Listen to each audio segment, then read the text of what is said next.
Good morning, everybody. It's Tom Christie. Welcome back to my YouTube channel, and I'm back in the studio. Gonna do something a little bit different in this video. This won't be a how to carve or how to paint. We'll get more of those coming in the days ahead. But I wanted to pause, and a while back I had done a feature on some of the great carvers that were friends of mine that had passed away, and did a bit of a tribute to them.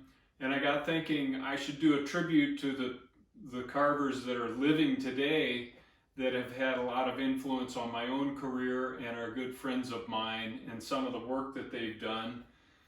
Because one of the goals of my YouTube channel is not only to create a how-to carve and paint resource, but also a little bit of a resource for decoy carving history. And these are not all inclusive. There are many, many, many great carvers that I won't even touch on. These are just people that are friends of mine that I'm familiar with, have had a big influence on my carving career. And I just wanted to do a bit of feature for them today. The first one I want to start with is Pat Goden.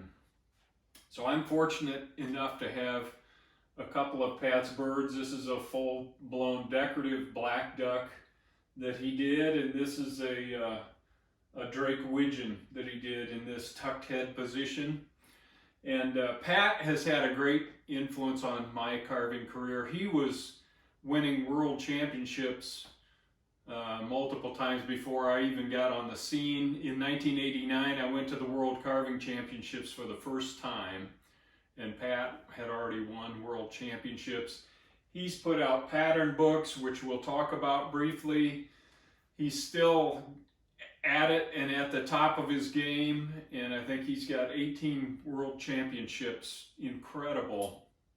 And Pat has become a friend over the years, and I count that as a privilege, knowing Pat and being able to call him a friend.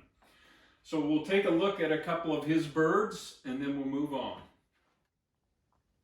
This is that decorative black duck by Pat Goden, 1992.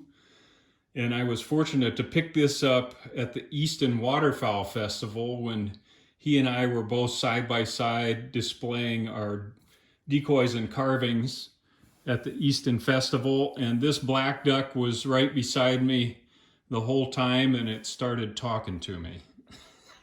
Not literally, but I loved it, and Pat and I had the chance to talk, and I was fortunate enough to come home with it. Here is let me scoot that one over. This is one of Pat's birds. I love this low head, tucked widgeon that he did for me. And this is more of a gunning style with comb vermiculation, but you can just see and appreciate the beautiful work on that bird. One thing I wanted to mention, for those of you that are new to carving, if you can find these books, grab them. They're a little pricey, but Pat's pattern books are kind of the marquee pattern book in my mind, and the ones that I've used most often over the years, not to copy his patterns, but he did the work to get dimensional data that a lot of us don't have access to. And he did that, he told me, by measuring birds in a friend's aviary. And it's tough to get top-down views, pictures on the internet in particular. So Pat's books, I just highly recommend them. He doesn't pay me to say that. He doesn't have to, because he knows that I've been a fan of his for a long time. So just a little pitch for Pat's carving books. They're out of print, but if you can find them, they're worth their weight in gold. Let's move on to the next carver. All right, the next carver I want to feature needs no introduction. His name is Tom Matus. Tom is a good friend. He and I have competed over many, many years and got to become good friends through the competitions. And just another pitch for competitions. You meet people there, you meet friends for life, and Tom is one of those people. These are his carvings, and I'm fortunate to have some of Tom's carvings.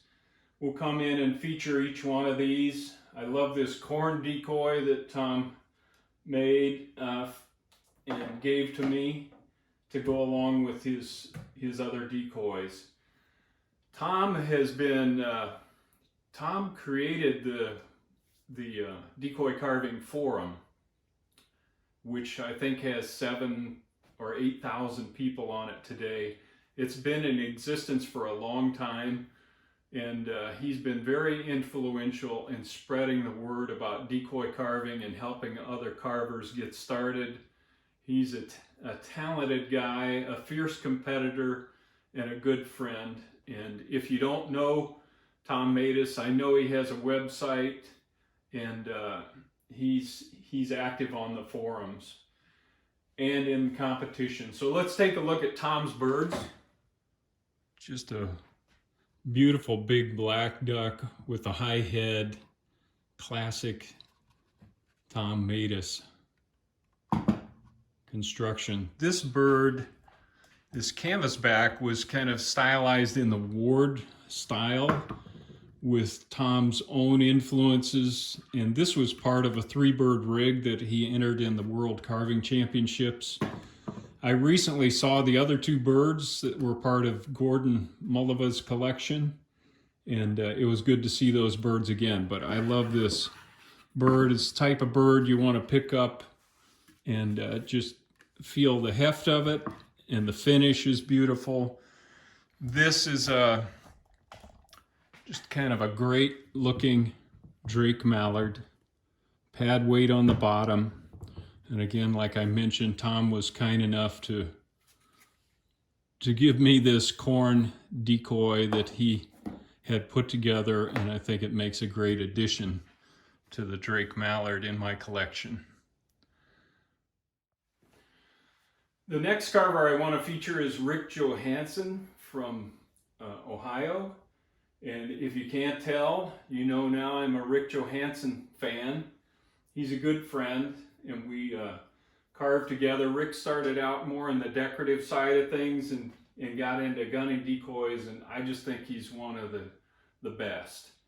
And well, I'll take you through each one of these decoys.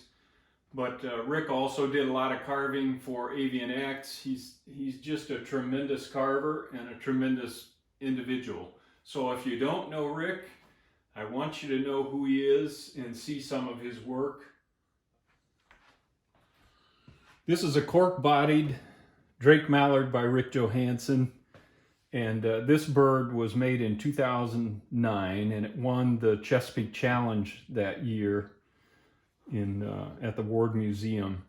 And I was at that show with Rick and was able to get this bird from him. I just think it's a classic. And it just shows how much you can do with simplicity. The combing is all very straightforward, but so effective. And he just put a few highlights in there that project from a distance that just sell that as a Drake mallard all day long. Got a couple of Rick's canvas backs. This was an earlier bird. Trying to see what this was, 98, and then this hen he completed in 2005. Love that preening position. Rick is a master at combing, and this tight combing on this hen is just incredible, and hopefully you can see that. This is a Drake Redhead by Rick, just classic form again, relatively clean and simple combing, but so effective. And then this is a hen mallard that he did that I just fell in love with at the World Show. It was out in the Bay, and just beautiful paint. I think Rick does one of the best jobs at this translucence and accurately rendering feathers. He's just hard to beat in terms of that.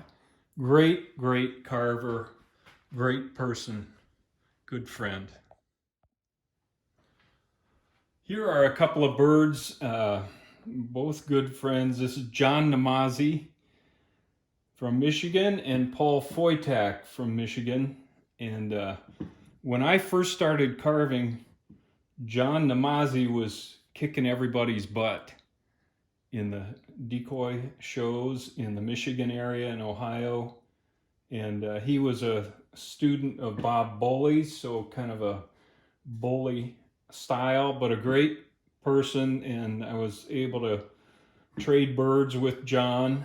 And Paul Foytak is a good friend, a great person. And this Barrows is just typical of Paul's beautiful stylized birds, but accurate, and beautiful clean paint jobs. Paul is a heck of a painter, and a heck of a nice guy, and a heck of a talent.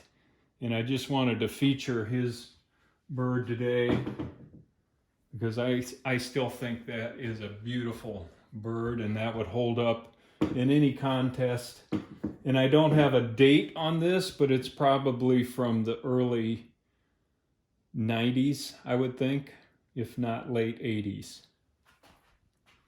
Paul Foytak and John Namazi, both great carvers. Here are two world champions. Dick Rohde carved this black duck in '02, and very typical of Dick's beautiful work. And he's won the world rig 2 or 3 times. And Dick is a great decorative carver as well. And this is Del Herbert from California. Del is well known, multiple time world champion. He and I traded hen pintails quite a while ago, and I'm fortunate to have one of Del's birds. He has been a great influence on the West Coast and in the shows out there. And if you haven't met Del, he's just a great person to know. Next carver I want to feature is Jet Bruen. Who doesn't know Jet Bruen? I think Jet he's definitely in the top 5 decorative carvers ever. I think he's in the top 2 decorative carvers ever. Nobody can touch Jet on the softness of his birds. This is a Drake Gadwall I picked up at an auction, and this is the best of show bird. Let's see, what's the date on this? 92.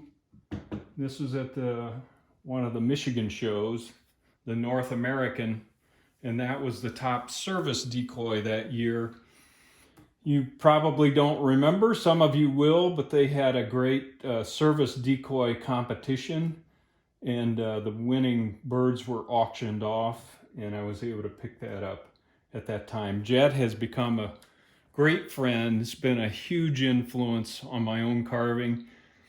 Having a few of his birds, there's nothing like seeing his work in hand, and he is so meticulous. Just incredible cleanliness in the carving. There's nothing that you can find in terms of a flaw, which is very impressive. And if you've done the work, you realize how much effort it takes to make birds that are that clean and beautiful. And his softness, again, in vermiculation, is just something that I always aspire to, because you can't duplicate it. He's one of a kind. Jet comes from a family of carvers in Galliano, Louisiana, and Cajun carving country, and his dad, Tan Bruen, I featured in a previous video, was a 5-time world champion. His brother Jude is still active. I don't have one of Jude's birds, or I would be featuring it here. But that whole family has talent that is unbelievable and have been a huge influence. Jet carves a lot of birds for Ducks Unlimited now in their national sales. Next up is Keith Mueller from the East Coast, and Keith does fantastic work. I met Keith at carving competitions. Again, another acquaintance that I met at a competition. He and I were going head to head for the IWCA championship. He had been at the Ohio show. I knew he was a talented carver, great guy to get to know, and he carved this red-breasted drake for me. It's probably one of Keith's favorite birds, and I wanted to have some work from him. And Keith is killer on eiders as well. He is one of the most prolific carvers, both decorative and this type of beautiful gunning, decorative gunning birds. And Keith also does working birds. He's a consummate hunter. He's